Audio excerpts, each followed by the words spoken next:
Hello, and welcome back to the Schooner Pod. I'm your host, Bobby Howard. With me today, we've got Ty and we got Boatin Blake. This is a bit of a special edition. We're going to be breaking out the series a little bit as the off season goes about. We're calling it Heart Hustle Hardwood. A shout out to the old OU basketball marketing saying that made zero sense, but it's still fun. And if you guessed it, this is a basketball podcast. So not a lot of football talk here. We're not going to be talking National Signing Day. Nothing happened anyways. We're going to be talking about essentially what happened in the first half of the Big 12 schedule, what's going to happen in the second, just kind of work through that. So we got Blake on for a reason. He is a bit of a college basketball guru. He knows the ins and outs, the crumbs. We're talking about Big 12 here. So Ty, how you feeling? I know college basketball, isn't exactly your foray, but we're going to learn today, aren't we? Yeah, I am here to learn. I have some questions, some pressing questions, especially as to why the Big 12 tournament is played in Missouri for some reason. Lots of pressing questions soon to be revealed, I'm sure. Of course. And Blake, I got to ask, has the Shield ever been stronger than it is right now, at least in basketball? Oh, this is the strongest it's ever been. I can say that for, no doubt in my mind. Like, when I look top to bottom, 1 through 10, even our 10th team is still probably pretty decent. Like, we saw them do a decent job in the non-con, but obviously when you get to a conference where every single time it's a tier 1, tier 2 win, like every single game we're playing in conference has implications for your net ratings, for your seeding implications when it comes to March Madness.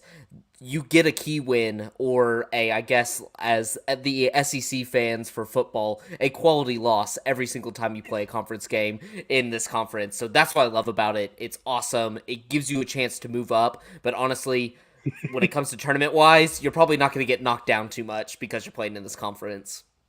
Of course. I feel like over the years, they've been pretty gracious towards the Big 12. A lot of teams getting in percentage-wise higher than any. And, this is the last of what has been just a total spectacle in college basketball. The Big 12 round robin with 10 teams gone after this year with UCF, Houston, BYU, and Cincinnati getting added in. So a bit of a swan song for what was just a true meat grinder of a conference slate.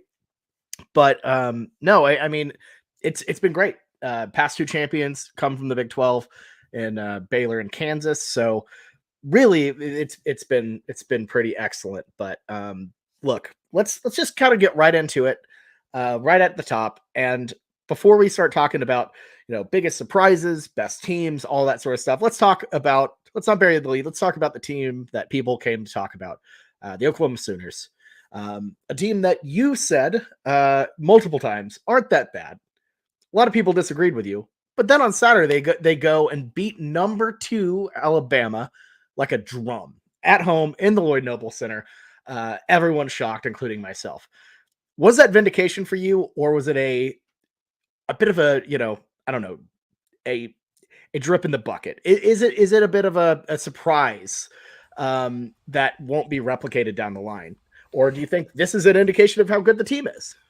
It is a surprise in the sense that, I always was saying OU is really not that bad, but when I mean not that bad, I didn't expect them to absolutely thump an Alabama team who, coming into the weekend, I was probably saying was the best in the nation. Sure, they're young and a little inexperienced, but the talent level in the system that they play under Nate Oates is spectacular, and out of a year where there's been kind of a lot of good teams at the top, maybe 6 or 7, I thought Alabama was starting to really separate itself just because of how well they've been playing in the SEC play, but it makes me happy. I've been saying this entire year, OU is not that bad, and you kind of see it when you go through. They didn't play a super hard non-con. You have a loss to Villanova, which is not great, and then a loss to Arkansas, who I think is a really solid tournament team, but when you're going down your conference play, 1-point loss to Texas, 3-point loss to Iowa State, 4-point loss to Kansas. Like, those are your first 3 games, and then you have one in there with Baylor when you only lose by 2. Like, you're talking the cream of the crop programs that OU is getting so close to beating, whether it be home, whether it be away. And so that's why I'm like, the record isn't showing it per se, but this OU team is solid. I think Porter Moser is a great coach. There's a little rumblings. Is Porter Moser going hard in the paint right now to get that Notre Dame job now that Mike Bray is leaving? Who knows if he wants to go back up north, but he's done a spectacular job, and I just feel like even though OU's conference record doesn't show it, they are one of the better teams in the nation just because of how they're performing against these top-tier teams. Yeah, I mean, people were calling for his head earlier. That is not really the case anymore after Saturday, but a couple losses here. We are recording a couple minutes before Bedlam tips off, so by the time some of y'all podcast listeners get this, either the sky's falling and we need to fire everybody, or the Sooners are back. So we'll see how that goes. But no, I don't know. It just feels like this team just kind of kept tailing off at the end, couldn't finish games, and just kind of blew it at the end, which weirdly enough, Ty, feels like the old Brent Venables football team we saw last fall. Yeah, maybe. I sure hope not. I do want to say, just looking at the schedule, obviously, who knows with that Bedlam game that, like we said, as of recording, is about to tip off in about 15 minutes. But OU has a fairly favorable schedule at some points, but our remaining schedule is looking pretty rough. I mean, obviously we are, I believe, third to last in the Big 12 right now, but we're closing things out with a TCU, who is a very solid team, K-State, who's a very solid team, towards the end of our schedule. But I think there is a high potential for this OU team. Say we win Bedlam tonight, I think West Virginia is a beatable team. And then, like we said, Baylor played them once already, 2-point loss. Hopefully that can be reversed. Maybe it is a road game. We haven't been great on the road, but maybe going into bringing Kansas to Lloyd Noble on February 11th, hopefully we're looking a little better standings wise. But I don't necessarily know if we can definitively say if Bedlam goes our way. I'm not sure if we can say, oh, it's turnaround time, we got this, because the way you look at it, the way the Big 12 is playing out, we still have to go to Texas. We still have to go to Kansas State, and a whole lot of rough stuff ahead for us, to be sure. Yeah, absolutely. It is a brutal conference. There is no easy games. There are no let-ups. Other than, I guess, maybe Texas Tech, who hasn't been that great, but as we saw, can trip up good teams. But we'll get to the Red Raiders and Cactus Gang in a bit. But Blake, I want to ask, let's dive into kind of some of the more macro overall look of the Big 12. Who do you think is the biggest surprise this season for you? K-State. It's like K-State and not even close. I know they're picked to be dead last in the media poll, which you can't really trust those. Like we learned with TCU football, those are kind of a crapshoot. But what I do know is Jerome Tang coming into the season only had 2 to 3 scholarship guys on their roster, and he basically just hit the transfer portal running and got 2 great guys. I know they had Marquise Knoll, I believe, last year, but got Keontae Johnson from Florida, and that duo has been fantastic. They've had some kind of really bad blowout losses when they have lost to Kansas and TCU, but they've really taken care of business. They didn't have, I guess, too strong of a non-conference, but they had that key win at Kansas at home, probably the game of the year so far, a just awesome overtime thriller, court storming, exactly why you watch college basketball. But they've been running through the conference, and they've set themselves up, like even with the loss last night to Kansas, have set themselves up that they have a chance at the title this year. Yeah, for sure. I mean, what K-State has done has been just truly unreal. They've stepped it up to a different level. They've been very solid, especially at home in the Octagon of Doom. But as we saw last night, I'm not sure if they can, when they get down to it, when they get down to the big boys in those tough moments, when they're not at home, if they're going to be able to hold up. But we'll see. I gotta say though, Blake, and I might be lighting the fuse a little bit here, but what are your thoughts on Kansas versus K-State, a top 10 matchup being on ESPN Plus?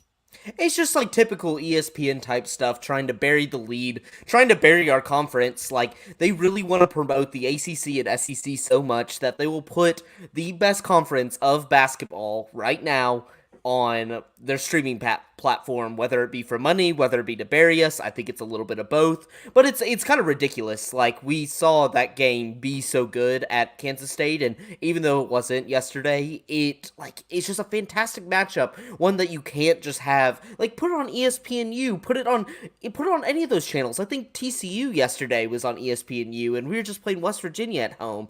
You can't be burying these games like it, but it does make me a little bit happy. I know I was singing the praises of Jerome Tang. This man is a sore loser. Every single press conference I see when he loses. Yesterday he was going off about the refs and how Kansas fans are so good and so loud that they basically peer pressure the refs into giving them good calls, which is eh.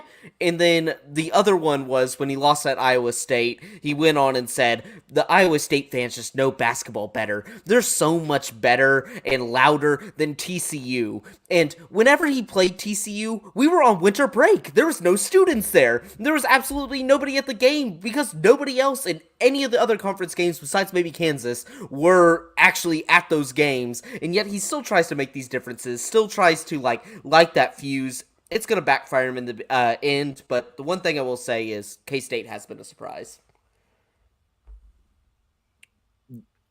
Yeah, I almost zoned out for a second and thought we were talking about football again with K-State. I guess we need to pause and give them their props because it almost feels like, at least from my perspective, that K-State has just been performing exceedingly well in at least the big two sports, depending on not to diminish other sports, but those generally are the big two in terms of media and national awareness and money.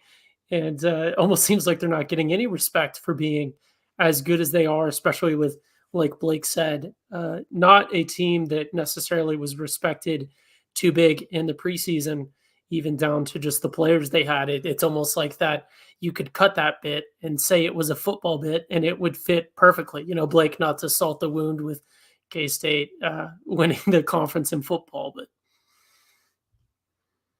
Yeah, no, that's fair. Yeah, I kind of salted that wound a little bit in our schedule talk yesterday, when I almost called TCU Big 12 champions, which they are not. We do need to give Blake a segment, I guess, at the end of this pod to do a quick spill on the 2023 football Big 12 schedule, because I'm sure he has some thoughts. Oh yeah, we definitely need to let him go on that one for sure. I'm sure he has some takes for sure. But look, also I want to say, Blake, in the inverse, surprise can be good, surprise can also be bad. Who to you is the biggest surprise of how is this team bad? Who are the hot seat type of teams, coaches? Let's just thinking about a couple of them: Oklahoma State, West Virginia, Texas Tech. Which one of those to you is why are they bad? Which one surprises you the most? And which one which coach of those three do you think is hot seat pretty bad? Yeah, so I guess when it comes to team, I think Texas Tech takes the cake. Mark Adams, I thought was a fantastic coach last year. One that I was raving to the point where I was like, I'm kind of glad they got rid of Chris Beard. Maybe they really had their guy. I bought into the Cactus Gang talk when they were like, Mark Adams was the real architect of the Chris Beard programs. It wasn't Chris Beard, and boy was I wrong, because I know Mark Adams, they've had some really, really bad injury luck in Lubbock, but once it got to conference play, they have not been able to get a win to save their lives till Iowa State last week, and it took kind of a colossal collapse by Iowa State to even get to that point. It was an OT game, one that Iowa State should have won. Yeah, Mark Adams is just, I don't know. And he's kind of what I found out. I was joking with one of my UT friends. I was like, whenever Chris Beard got fired, I was like, hey, just steal the next Tech coach, bring in Mark Adams. But supposedly Mark Adams had a twin brother who passed away and then is now dating his I guess, his brother's widow, and so kind of a scummy dude. That is something that is going on. Like, Mark Adams is like kind of like just as scummy, because whenever I mention that, they're like, dude, like, Mark Adams not the best guy, like, and he isn't. So maybe this is a little karma coming to Cactus Gang. They were talking the talk and probably had the best home court advantage last year, but yeah, it's hitting hard in Lubbock right now. Yeah, I mean, look at the stands. It's not great. They're not a lot of white people swag surfing in Lubbock right now. That's for sure. Wow, that is an elite scumbag move for sure. I had no idea about that. God, it is probably message board fodder, but you got to run with something like that. Some weird happened. That wasn't me. Some weird happened with StreamYard there. But yeah, you gotta run with that, something like that. I gotta ask also, Oklahoma State, OU's opponent tonight.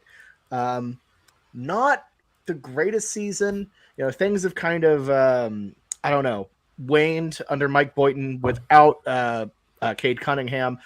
What are your thoughts? You kind of think he might be a little hot seatish?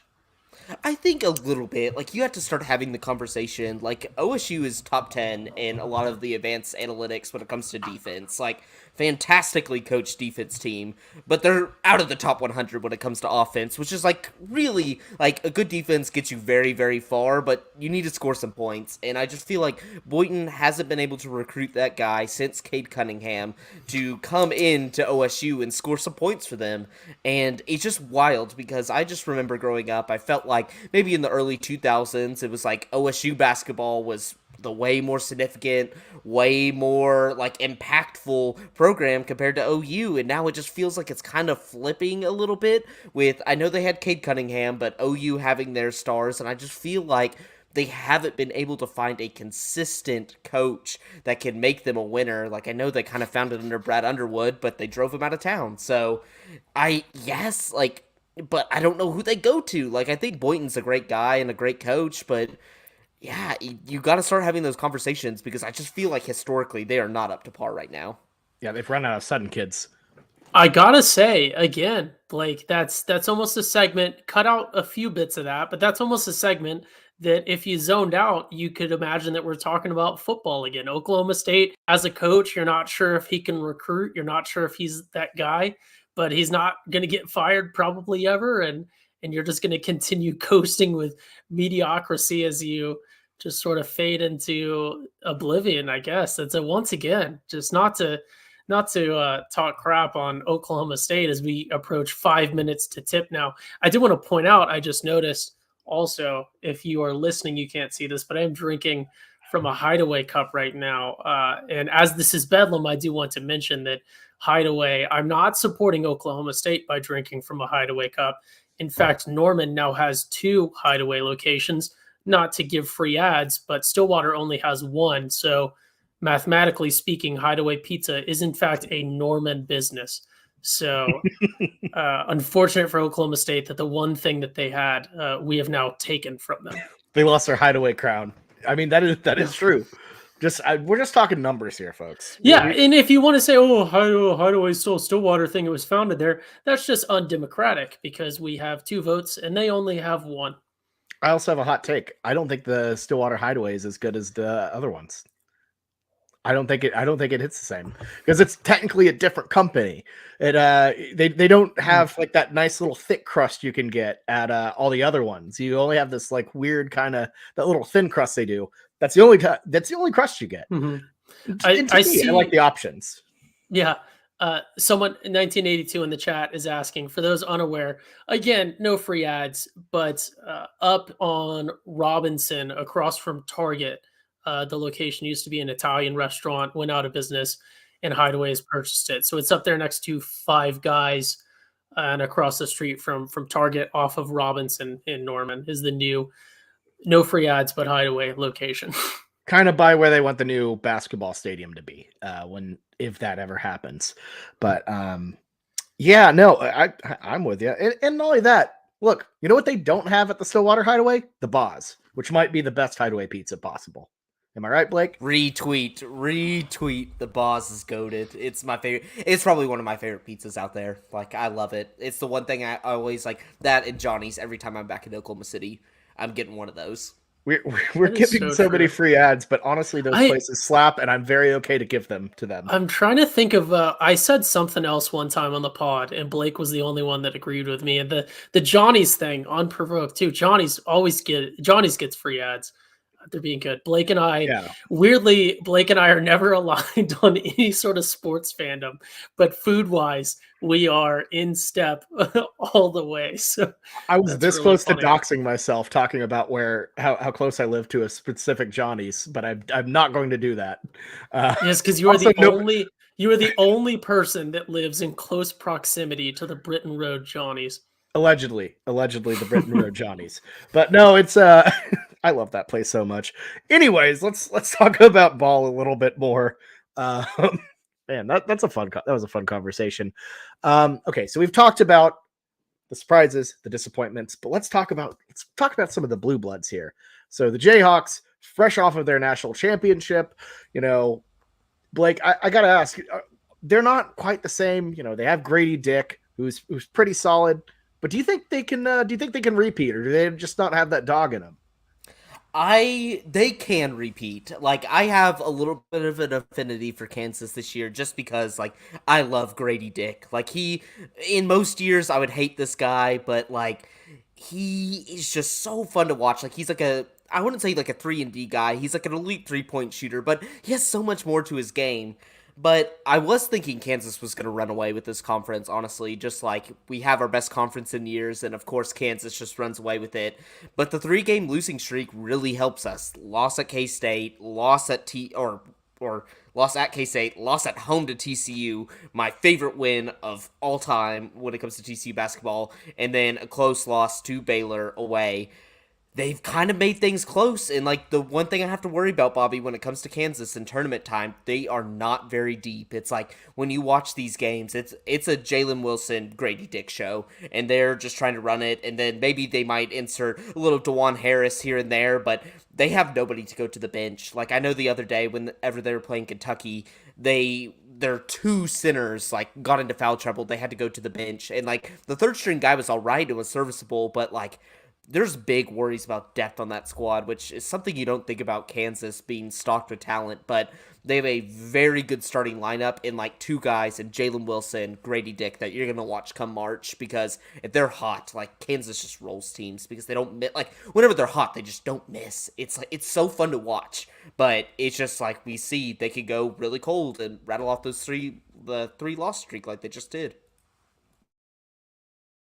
Oh, Bobby, you're on mute. Bad. That was bad. That was bad.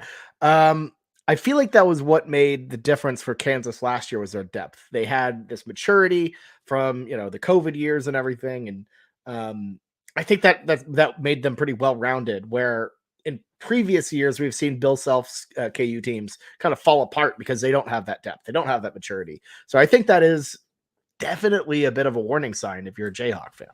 But, yeah, and Jalen Wilson was a role player last year. Like, I know he was a really, really good role player, but like, Ochai Agbaji was like the guy last year. Like, Jalen Wilson's a junior. Like, I know people are kind of hearing about him for the first time just because he's taken over and is probably going to be the Big 12 Player of the Year, but like, this team lost like all their good, like David McCormick, Ribby Martin, like those guys, Christian Braun, or I guess you get Grady Dick the upgraded, but like, you lost a lot of guys from that very veteran team, and you're dealing with kind of like a lesser squad. Granted, they could be really good, but yeah, like you said, there's just no depth there like they had last year. Right. And I think that's the thing is it's that depth. It's that depth is just not there. But look, I want to say, again, we're recording this live. It is looking like the Lloyd Noble Center is packed tonight. Like, packed. I cannot remember the last time I've seen it this nuts. Obviously, it is get in free. So everyone's taking advantage. It looks like a classic early 2000s Bedlam, and I bet that's going to be a great atmosphere. I was going to kick it to Ty, but I switched tabs and he's gone now.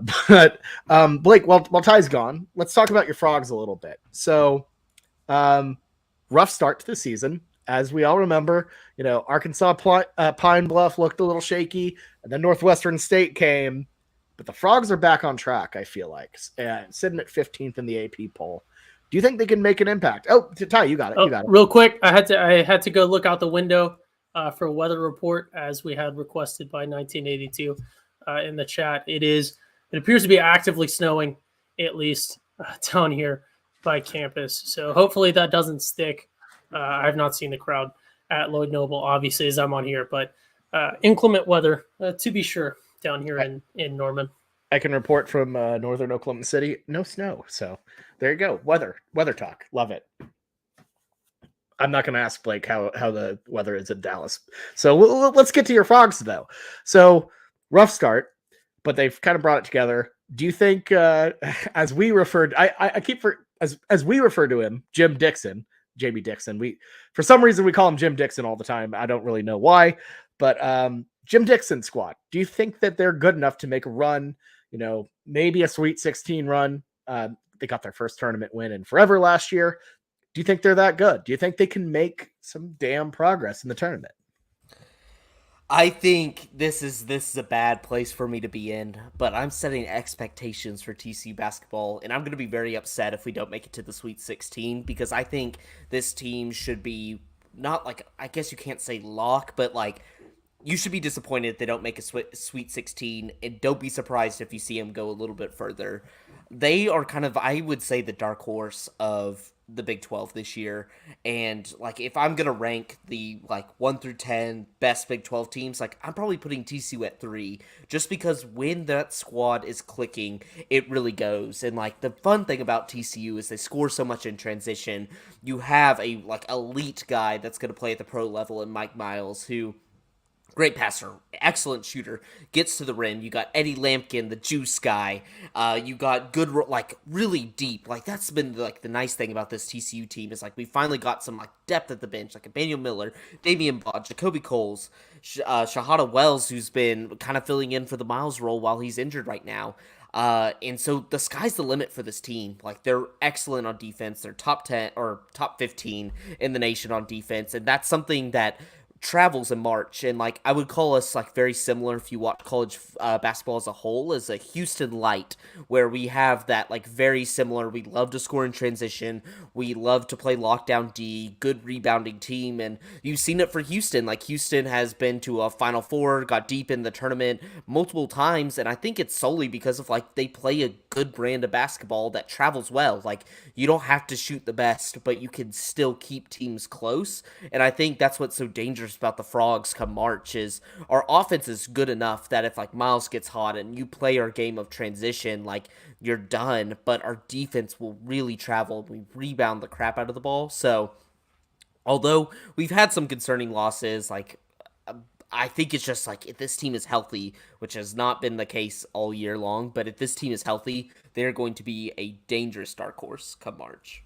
Yeah, they had that really tough Mississippi State loss on Saturday, but that was, as you mentioned, a bit of an injury thing. We have to have Mike Miles. Other players, Eddie Lampkin's kind of been out, and we've been able to rattle off good wins. We were able to win at Kansas, even though he got injured. Thumped Oklahoma. We could still win without some of those role players. We need Mike Miles. We are not going to go far. Come March, if Mike Miles' knee is still an issue, we aren't going far, just because we do rely on him for much of our offense. But if he's there, dangerous squad. TCU's going to be a dangerous squad come March. Yeah, absolutely. Hey, Ty, I want to ask you this. What do you think this man does for a living? I mean, obviously he's TCU's basketball coach, but if you had to guess, what do you think he would do? Well, so I have two reactions. I feel uncomfortable saying both, honestly. One, in no particular order. One is and this will be funny, I guess, to you, Bobby. I'm sure people can fill in the blanks as well. But one is a some sort of mega church pastor, the stadium seats behind, particularly. hammer that home as well. But I could also say he perhaps is maybe the top used car or car salesman in a particular area, and he just landed someone like a 30% interest on like a Corvette or something, and he's celebrating. So I don't know. I love purple, so I don't know. But the obviously a basketball coach, and I know you're fishing for something maybe a bit more interesting, but Mega Church was good. Mega Church was Mega good. Church. Although he has like a G-Shock watch on, which is kind of interesting because that doesn't really fit the vibe with anything. So maybe I would suppose, I guess my final answer after factoring in everything, the outfit, the watch, and everything else behind, he is a guy who founded a company that was not at all successful, but he just had the right timing to sell it off before it went bankrupt to Facebook or Meta or Amazon or whatever else. And now he travels around giving speeches at conferences, and he's getting people hyped up about upselling or something like that at a business conference in a conference room at a stadium. That sounds about right. That sounds about right. Yeah, he does look like he could sell a mean Lexus right there. I just realized that's horrible podcasting. It's a picture of Jamie Dixon. So, yeah, I don't know. Kind of funny. I think he's done pretty decently well. I know, Blake, you're not a huge fan of him at times. I don't know if that's changing though. It's a bit of a renaissance time for the in-game planning at times is like absolutely atrocious.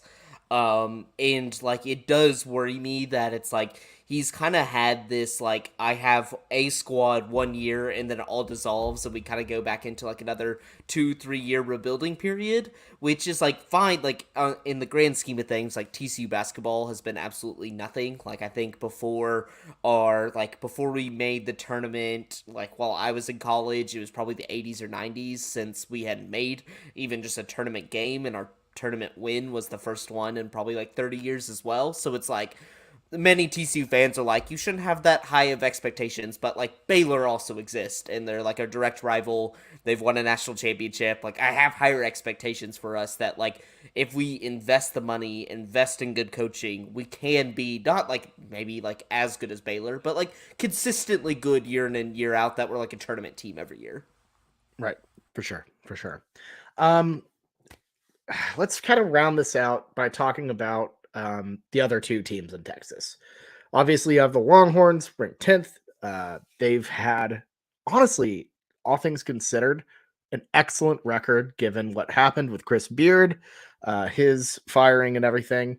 Do you think they're going to continue on to have a successful season, or do you think the floor is going to bottom out at some point?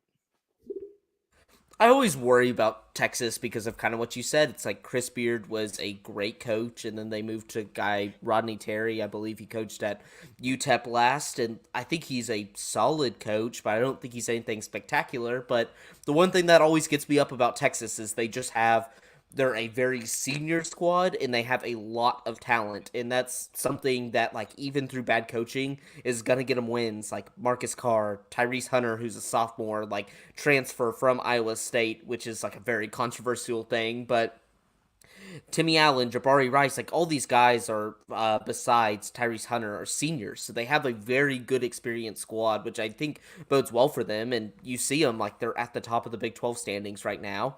And really their only losses in conference are against really good teams, and like I don't blame them. So I do worry when it comes tournament time, just because of like the perception of Texas, and I feel like always falling short in the tournament. Like, what is a guy like Rodney Terry gonna do?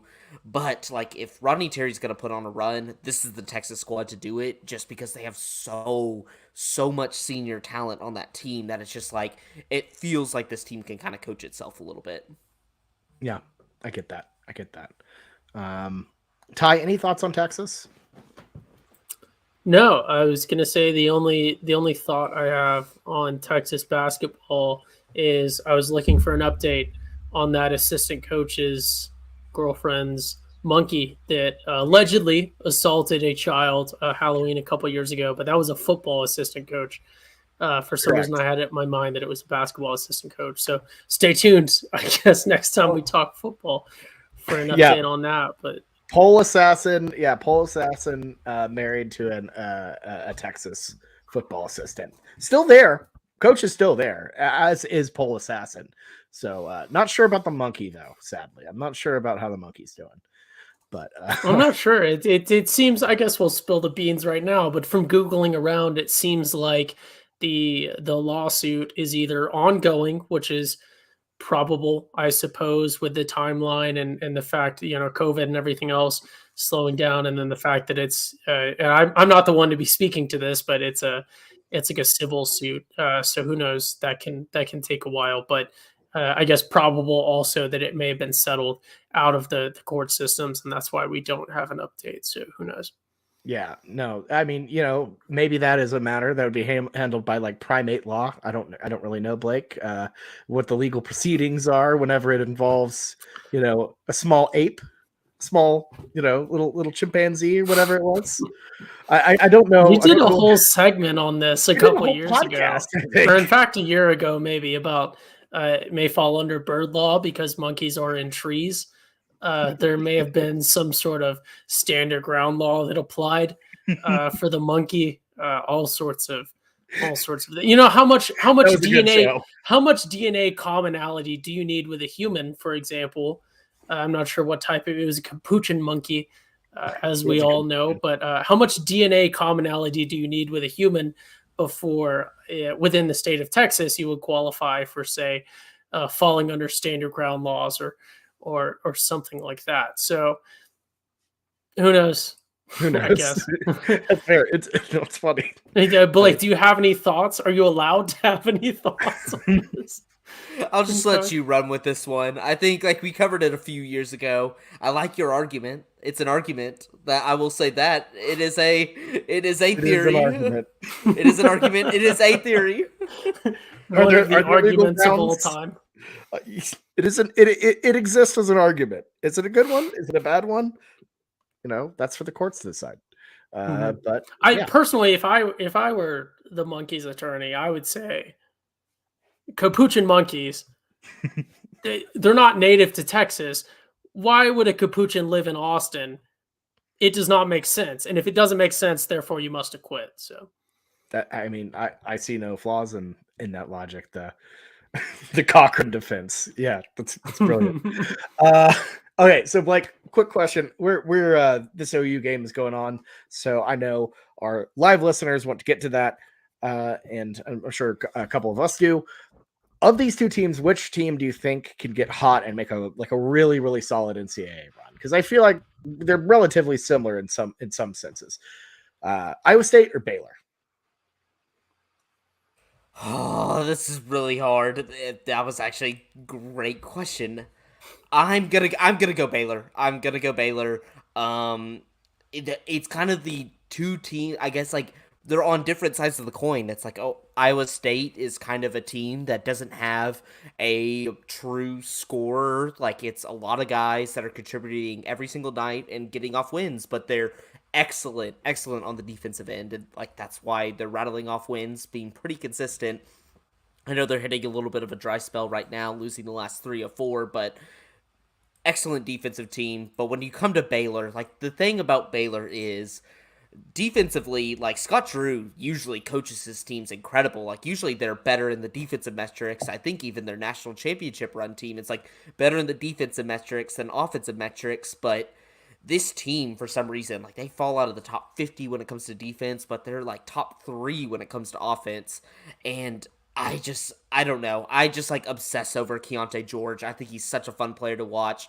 He's like paired perfectly with LJ Cryer and Adam Flagler, who are kind of these two. I think they're both one might be a junior, one's a senior, but paired to these 2 veteran guys. So they have like 3 elite scorers on the floor. And I just feel like sometimes it doesn't click. Like I went to the game this past weekend at Arkansas, and it just feels like Baylor settles for a lot of threes. Like granted, they can get open threes, but like that, and then like the Texas game I was watching the other night, like they weren't hitting crap, and they just kind of still settle for that. But it's just like I love that team come March just because they have so much offensive flexibility and different ways that they can score, and different players that like on a normal Baylor team, like those three guys could be a star, and yet they're all kind of like they're meshing well together.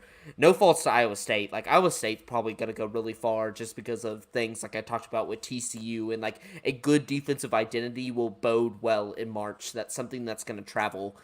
Just because if you rely solely on offense, like it takes one bad game and you're bounced from the tournament. And Yeah. but I just that core, those three guards together is just it's so fantastic. It's like it's very similar, I would say, to the Baylor National Championship team, but like the light version. Whenever we saw like those three guards together, that was just like magic to watch. Yeah, for sure. And I think that experience, with Drew coach team, that is hard to beat, especially come tournament time. That is really, really hard to beat.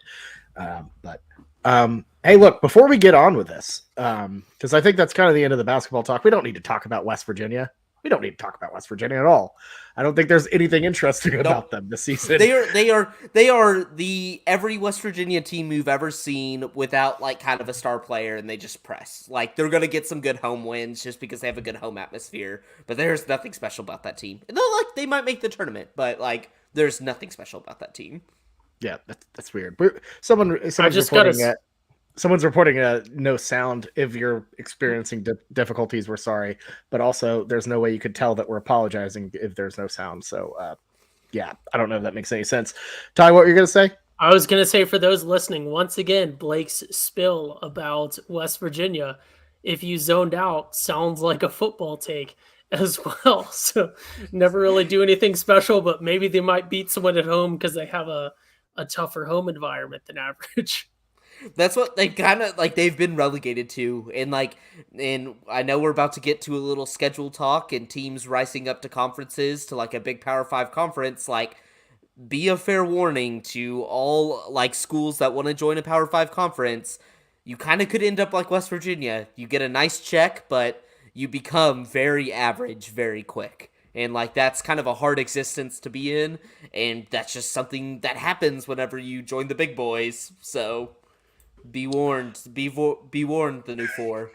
That's fair, and I think there are teams in the new four that are not going to do very well in the Big 12. I really Cincinnati will be fine. Since he's not a blue blood, but they are a very good college basketball. This is a great. School, I feel like this is a great go for an hour off-season pod where I argue with the three of you why UCF is better than anyone else joining the new Big 12 and why they'll do better in the long run. So maybe we'll save that one. Fair enough. I like it.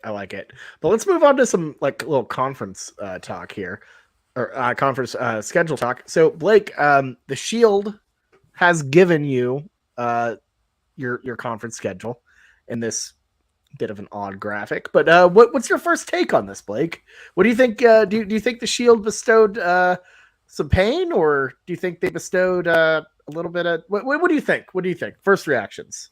I thought like when it comes to TCU schedule, honestly, great for us. I think the good thing is, for one, we don't have a bye week in the third week like we've had for the past, like, I feel like 5 or 6 years. Like, that was the one thing I felt like TCU always got their bye week early. It was impossible to rest during the middle of the season. We get it way later in the year now, which is just significantly better for us. But if you look at our conference opponents, like, I love that we're getting a mix of the old and the new. I think U of H, like, they're naturally going to try to breed just like those Texas rivalries right there, especially with Texas leaving. So you want your Tech, your U of H, your Baylor, and your TCU to all hate each other. I think BYU was a natural fit just because, like, we were in the Mountain West together, had like a little rivalry there for a bit.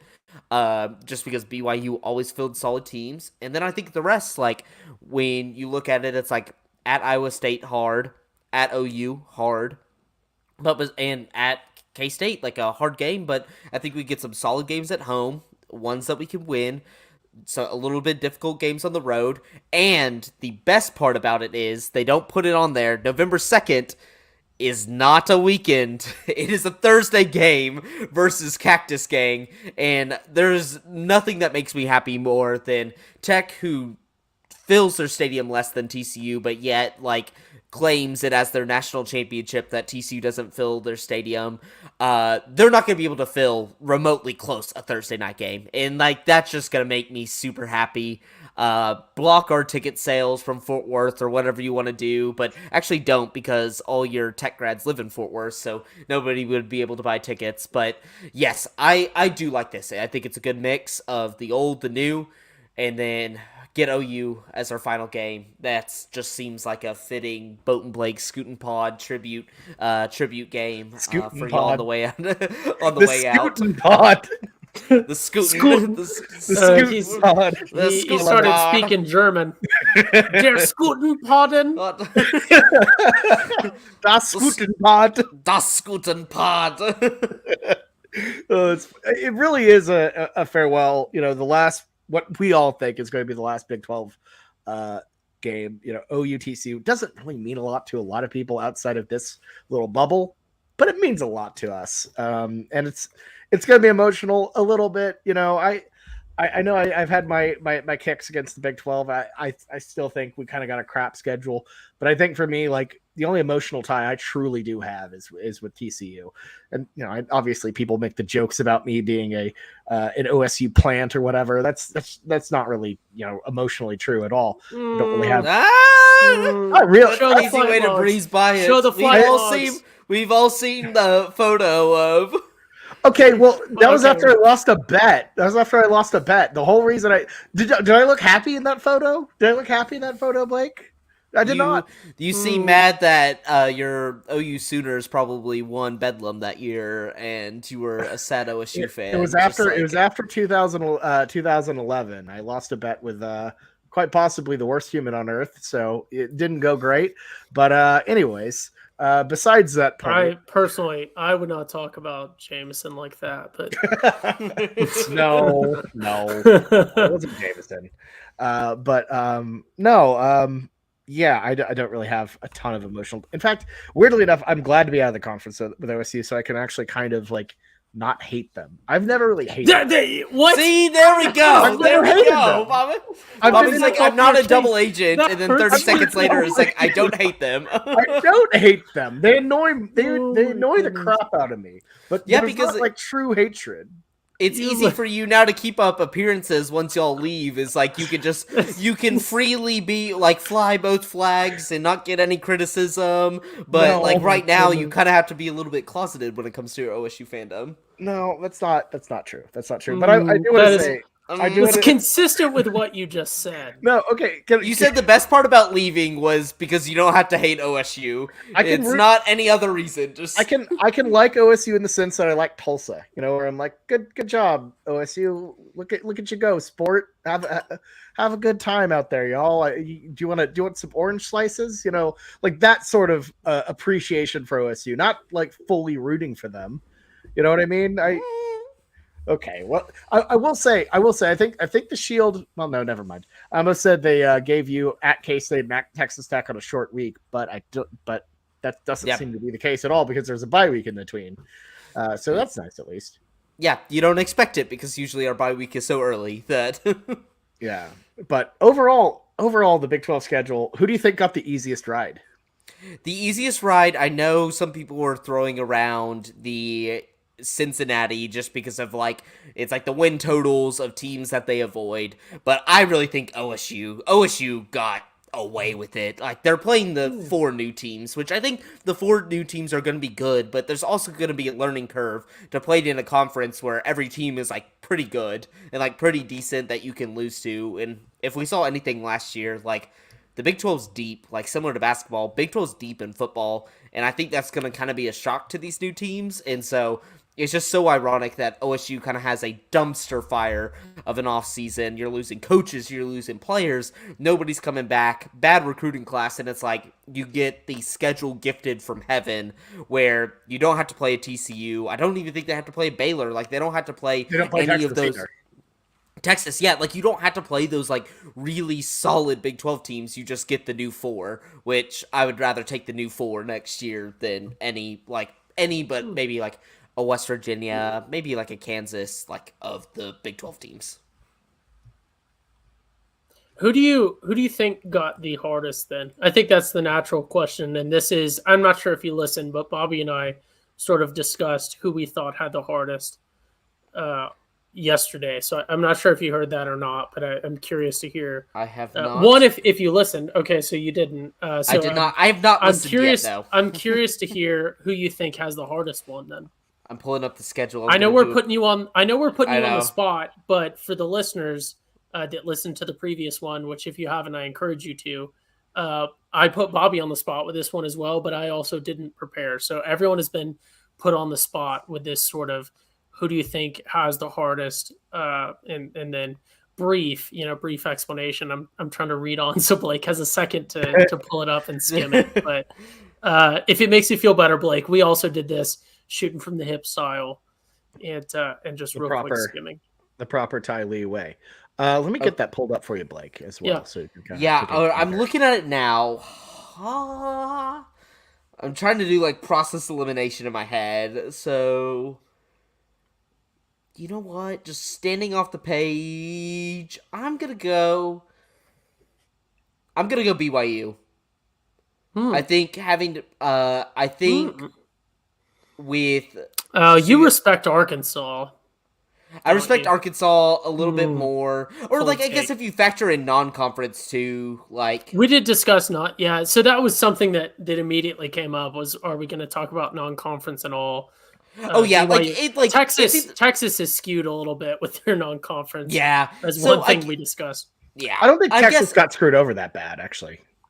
Well, they made their bed. Yeah, with the Big 12, they didn't get screwed over, but schedule as a whole, they made their bed. Yeah, you schedule Alabama, you're going to get Alabama, but like they don't really leave the state of Texas all that much. They leave it twice. Mm-hmm. Yeah, we talked about that. Yeah. Yeah, like I think probably BYU, like the things that like I'm just looking at now, like what stands off the page for me is like you probably get one of the easier opponents in West Virginia, but Kansas is solid. I think Cincinnati's probably the best of the entering right now. TCU and Texas and OU, that's like, if you pull those three, that's going to be hard. So, and especially, go ahead, sorry. No. Finish your bid on BYU. Like, I just think they get a lot of the, like, really solid teams, but maybe it's because the brand's, like, picking up. But then, like, I look and I'm like, also, I feel like West Virginia didn't get a good draw either. Like, it's so hard. Okay, so how about this? What was y'all's? I want to hear y'all. Listen to your argument. Think about the specific teams that you mentioned for BYU, and then look at Iowa State's schedule. Okay, Iowa State. Oh, yeah. Iowa State got the worst. Oh, Iowa State has the worst. So that's kind of what we because I'm like, on.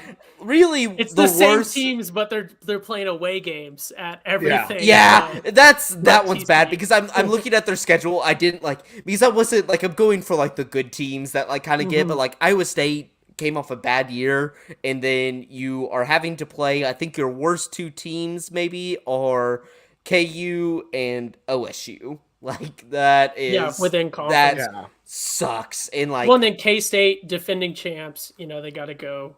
They got to go there. Yeah. And they play Iowa, and they're out of conference. They have to go at Ohio, which is wild. Like, who signed that contract? What are we doing here, man? Like, what contract is that? I love how them and Kansas, just kind of the two bottom dwellers, probably signed these like 10 years ago just to do it, but then like Kansas has to go to at Nevada, which makes absolutely no sense. Which makes absolutely no sense considering like Nevada's in the drain right now. I think they were like a 2-win team, 3-win team last year. Like they are. Well, Blake, if we're talking about weirdness, look at Texas Tech's first game. They have to go to Laramie to play Wyoming. Yes. Texas Tech versus Wyoming. What are we doing? Jeez, yeah, the Shield did not do a good job of kind of protecting the little cupcakes. Like they, for some reason, signed a home and home with them, which you should not be doing. Like I guess you could kind of relate this to signing a home and home to SMU just because they're kind of a poverty football team. But at least it's like Dallas close, like fun. Hey, did we do a proper home and home, or did we do a home and road? Like I can't. Oh, it might be a home and road, but like you are going to SMU at some point. That is the point. Is like you are going to SMU at some point. But at least we're going to like Dallas. We're not going to Laramie. You know, even though the that's stadium's crap. Like we're not having to go all the way out to Wyoming. That's the thing, and it's like Dallas is kind of the second home for the Sooners. It's not preposterous. It's just funny. Like KU definitely did a whole bunch of home and homes, like with a whole bunch of G5 schools just to get easy wins. Like starting 10 years ago, that's why we saw them play Coastal Carolina and like some of these other ones where they're going at Coastal Carolina like as a Power 5 school. Yeah. Oh my God. I do think it's funny, Bobby. We didn't discuss this the other day, but. Just looking at this, and this is pure out of conference, but I do think it's funny that there's 4 teams that are playing multiple Big 12 teams. Like there's a ton of shared out of conference. Pitt playing West Virginia and Cincy, Wyoming playing Tech and Texas. Houston's in conference. SMU playing TCU and OU. Mm-hmm. And then, oh goodness, who am I missing? Rice. Yeah, Rice playing a couple teams. Texas and then Houston. Yeah. So kind of funny how the out of conference pool is not too extensive either. Not too different. And it is funny seeing a couple weird ones like Villanova randomly on there. I always forget they have a football team. Like I just always, I think they're like, I always threw them in the same class as Gonzaga. I'm just like, you're just small school, like small religious school that only has basketball, but that is just not the case. Yeah, and that week 2 is going to be weird too with Baylor and Texas. Baylor playing Utah at home and Texas Tech playing Oregon at home. And it makes you wonder, what idiot at Oregon signed a home and home with Texas Tech? How does that sound appealing? That is the one of the absolute worst home and homes you can do, just because like Tech usually, like I will give Cactus Gang a little bit of praise. They're feisty enough that they can beat some teams, like we saw it against Texas like this past year. But like you don't get any props for beating Texas Tech. They're kind of supposed to be they're supposed to be a doormat. They're supposed to be a team that you run over a little bit and you just count them as a guaranteed win. So if you lose to them, it's only embarrassing. Especially these big brands like Oregon that's like trying to become like I guess they're like a new blood, but like trying to get in that upper echelon. You can't be scheduling, you got to schedule like Georgia like you did last year. Like I know you got stomped, but you want shots at the king. You don't want like going into Lubbock on like a Thursday night and have to try to win a game. Like you don't want that as a new blood. They basically scheduled like the Oklahoma State of the Pac-12 to try to boost their reputation. Oh, it's funny. That's funny. I will say before we kind of fully wrap this up, is the Shield's greatest screw job doing OU at BYU in the snow in late November, and then playing your college football playoff contending team in TCU on a short week? Is that an ultimate screw job by the Shield? I think it could have gotten, it is screwy, but it could have gotten a lot worse. Like, I wish it was just like overt collusion, like that with OU and Texas's schedule. Like, they're playing all short weeks, like they're playing weird times. Like, for some reason, they're getting off away games. Like, they're just like more away games than home games. Like, that's kind of what I wanted. Like, I wanted it to get real weird, and maybe they could do that when it comes to just 11 a.m. scheduled, or like when they go to BYU, they could do a really late night kickoff. Like those are always kind of screwy, but that's 100% going to happen. Yeah. Oh yeah. I have a feeling, but that's the thing, is BYU is used to kind of dictating when they play because they're an independent, not like actual conferences. So they get a lot of night games. Like that's going to be a rude awakening for them, that they're not going to be getting night games every single game. Yeah. Can we talk about that video where they're like talking about the schedule and these BYU guys are like on the verge of tears, be like, can you believe we're saying since the Oklahoma Sooners are coming to Provo? And I'm like, y'all, just try to not act like small potatoes, guys. Like, come on. I know, BYU, like, the one thing I've always said is they're like a successful program. Like, they don't have a high ceiling, but they have a super high floor, and like they're always competing against good squads. They can end the season ranked. Like, you aren't some scrubs. Like, you've beaten good teams before, and like they're the ones acting the most scrubby. And then you have like the other three that are coming in acting all big shotty, like UCF the most. The UCF Twitter mafia, like that's mostly a thing, which is just gonna be the biggest joke in the world. Bad. And like, I'm not worried about like Cincinnati. I've heard a little bit. I've been asking around. I've been doing a little straw poll. Nobody knows a Houston fan. Where are the Houston fans? I've not seen, like, I know, like, the social media feeds curate to, like, your specific needs. I see other fan bases all the time. Never Houston. Absolutely nobody is, in the few people I've ever met that went to Houston are all Longhorns fans. So I'm like, who is a Houston Cougars fan? Like, who? Oh my goodness.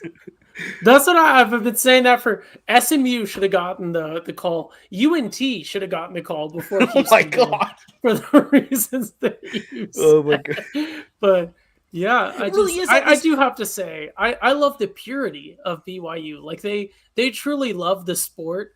I might be reading into it far too much, but in the clip that Bobby's talking about, maybe we can link it on the socials or something so people that are unfamiliar can listen. But these guys are also, I thought the most notable part was they're very excited about senior night, which to me, an OU fan was weird, because I'm like, yeah, you have like one, maybe two senior players a year that you like love.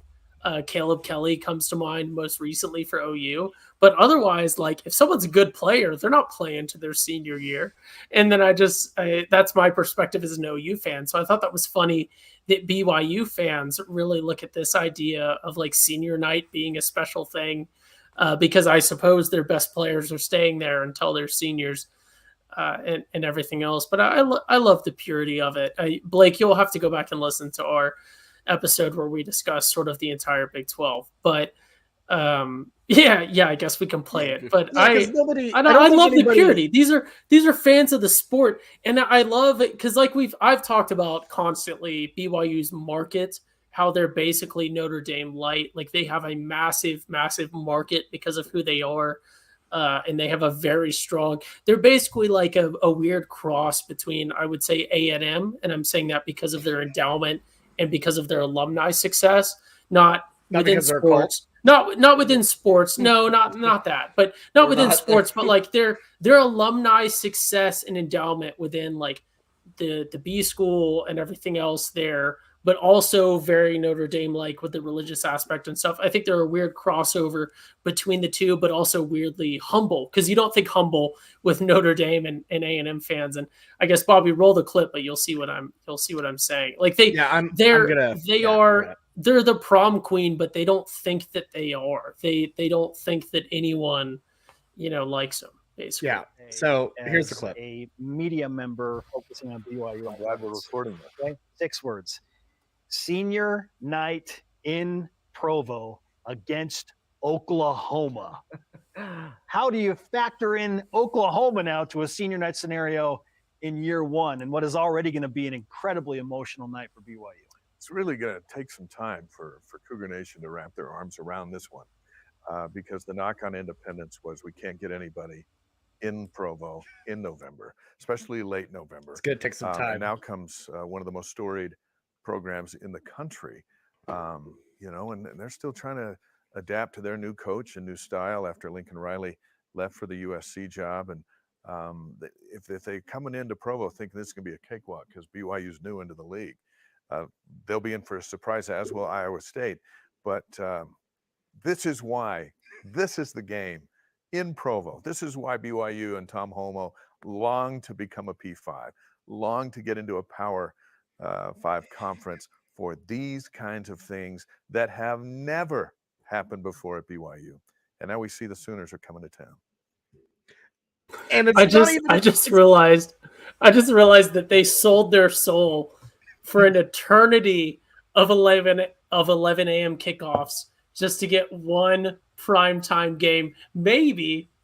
Maybe. Oh, that would be hilarious. It's not going to be 11 a.m. It's not going to be 11 a.m. They're in Mountain Time, so it's going to be 10 a.m. kickoffs. Maybe. No, that's what I'm saying is like they're so happy, like that, the purity of it. I can't hate them, but they're like, oh my goodness, we get the storied Oklahoma coming to our. And I'm not trying to. Obviously, For I'm not trying one to. game. I'm not trying to shit on OU, but like that's it, bro. You're never getting Texas. You're never getting OU. Not trying to kick the rest of the Big 12 when they're down, but we're about to be gone soon, and then you're about to have an 11 a.m. game against Kansas State, and you're gonna go, maybe Well, being independent and but having see, a prime that's- time game against like the Well, Rainbow Warriors was the Iowa move. Iowa State better watch out. They better not overlook BYU.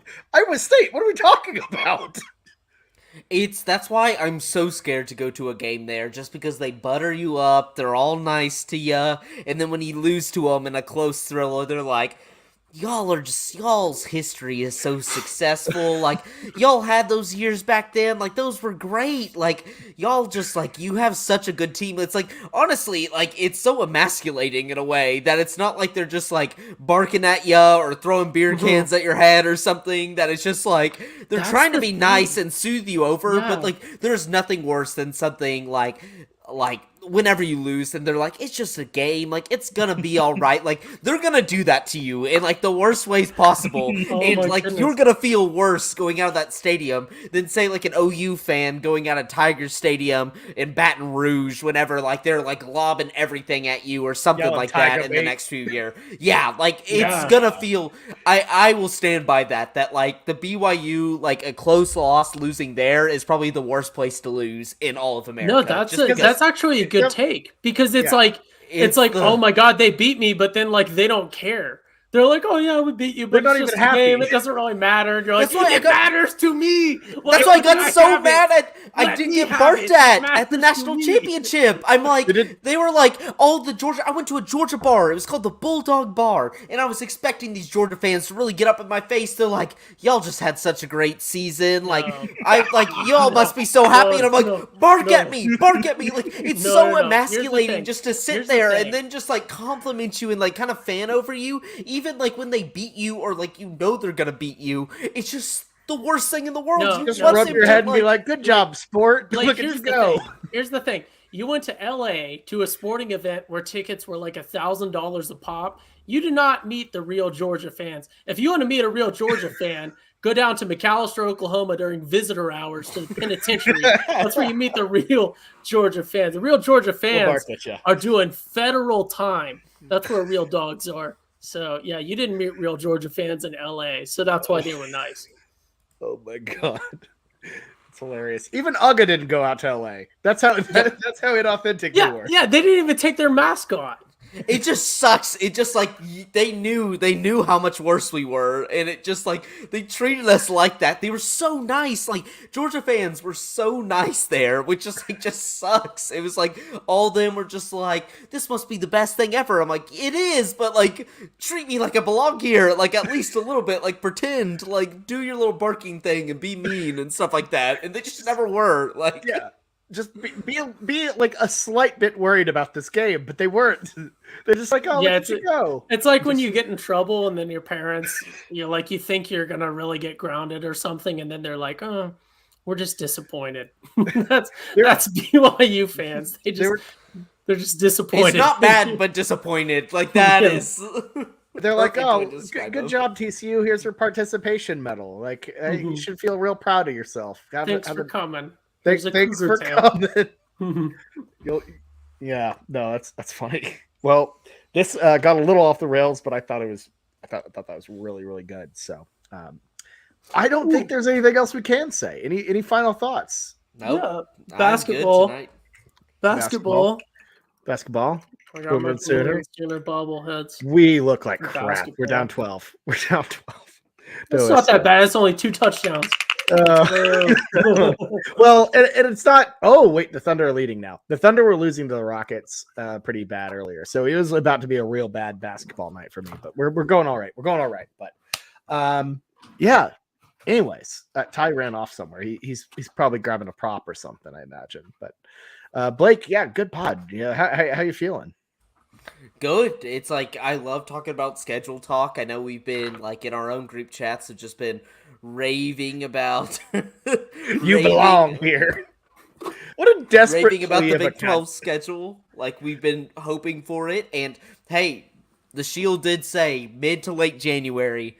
It hit the buzzer. It hit the buzzer just like all of us probably did in college. It came in 11:59 on the due date. It was perfect. But yeah, between that and just like good talk about some Big 12 basketball for fans that are not super big basketball heads. This is the season to watch just any Big 12 game. Like I love the crumbs and I love watching the little small teams. But honestly, this year I've been so infatuated with just how good the Big 12 is that I'm watching basically all those games instead.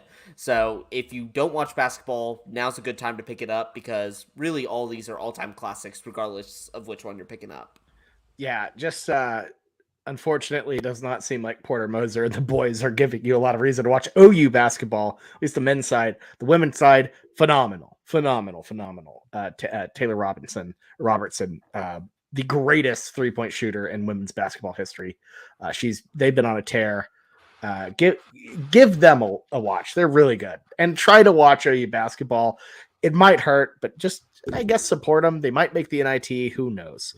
But look, baseball season's coming up. That'll be fun to see what happens there. And then softball. So it should be a fun spring season. And I'm looking forward to talk about those sports with y'all as well. But Ty, final thoughts? No, I mean, I guess hopefully we turn this Bedlam game. Who knows? As again, we're recording it during the game. Hopefully we turn that around, and hoping the best for OU basketball this season. Although I think keep realistic expectations and let's not make any judgments about coaching decisions this early on in a career. Not only that, but like the SEC is coming up, and it's going to be a lot easier. So. A lot easier. There's actually fodder in that conference to like really beat up upon because like that's really OU's problem is they don't have fodder. They're like close with these really good teams, but like ultimately at the end of the day, like for the NCAA tournament, you have to have wins. Like you have to win games. It's not really about quality losses. And honestly, for those bubble teams, they overlook your losses. It's more like, did you beat some quality opponents? So hopefully OU can rattle off some of those. Yeah, it just takes a couple wins. And, I do think they got screwed over last year. I thought they had a really good resume, especially with that Baylor win in the tournament. But they're going to have to start finding a way to win some of these close games. And they're going to have to find a way to start winning games against teams that are on the lower rungs of the Big 12, including Oklahoma State. So, look, by the time you listen to this, if you're listening on the podcast feed, hopefully OU has turned it around. If not, things are awful. But anyways, thank you all so much for listening. You can find us on YouTube at the Schooner Pod, and then wherever you find your podcast, also under the Schooner Pod. But thank you all so much for listening to this hour and 12-minute ramble about college basketball, schedule, all that sort of good stuff. We will see you next time when we find something else to talk about. I don't know. It is tough out here in the off season. Have a good one. Boomer Sooner, everybody.